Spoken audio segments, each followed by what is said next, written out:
In this video, we'll be taking a look at Eyelog for the Insta360 X5. How good is it? Can you get the most out of your camera by using Eyelog? What are the limitations? And most importantly, can you shot match your clips with, let's say, a Sony A7IV S-log or any other camera? Because that's what log is used for the most part.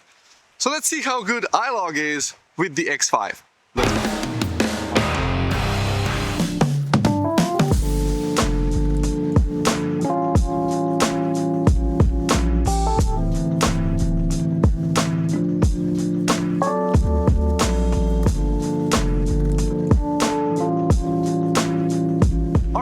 For the settings, with Eyelog, I will be manually exposing the camera. Actually, I'll leave my shutter speed at auto and use 100 ISO. White balance will also be set to 5600, which is the neutral white balance, and I'll have the same settings on my Sony A7IV as well, except that the shutter speed is going to be 1/50th of a second, giving me a little bit of, motion blur, where here motion blur is problematic because then the automatic stabilization has issues. And for the non-log clips, I'll be using standard colors with all auto exposure. That goes for 8K as well as 5.7K with HDR.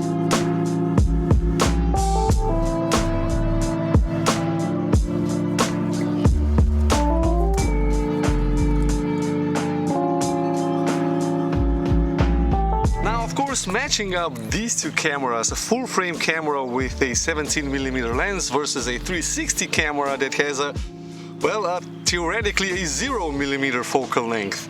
Twice. Now it's not going to be possible to match them up exactly in terms of framing, and I will have to crop in quite a lot in order to get somewhat of a similar shot to my full frame with the 17mm. So this is why there might be a slight lower resolution or a slight degrading of the video quality, especially with Eyelog, which only shoots with 5.7K, no 8K for Eyelog.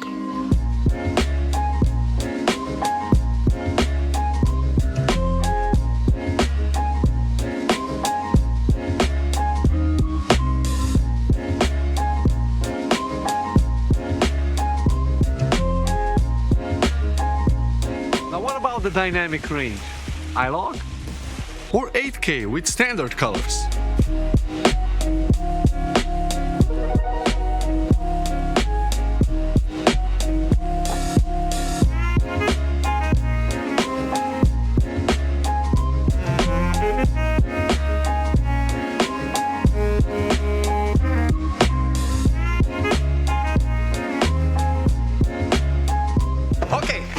For the edit, I'm going to approach both edits, so color grades, for the X5 and the Sony A7IV the same way. I'm gonna do a very simplistic color grade. Now I'll be doing this in Davinci Resolve, and in Davinci we work with nodes. So we start first with the adjustment node. This is where we'll be correcting any exposure and white balance incorrections. The second node is going to be the LUT. So I'll be using the official Insta360 X5 LUT. You will find the link to that down in the description. And that basically transforms the log flat looking picture profile or image into a Rec. 709 standard colors looking image. Now I'll probably have to tweaking that a little bit because it's going to be too saturated, at least for my taste. And for the Sony camera, I'll be using the official S-log3 S-Gamma3 Cine to Rec. 709 LUT from Sony. And the final node is the sharpening node. I've set my sharpness to low on the X5, and on the Sony there is no sharpening if you're using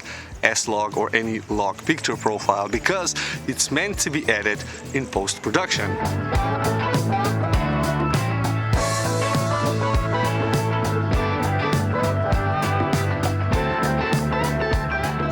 That's it from me, guys. I hope you've learned something new. If you did, hit the like button for the algorithm. It really helps, and consider subscribing if you're new to the channel. Also leave a comment down below, and if you want to stay on the channel, then watch this video next. Thank you, and I'll see you in this one. Bye bye.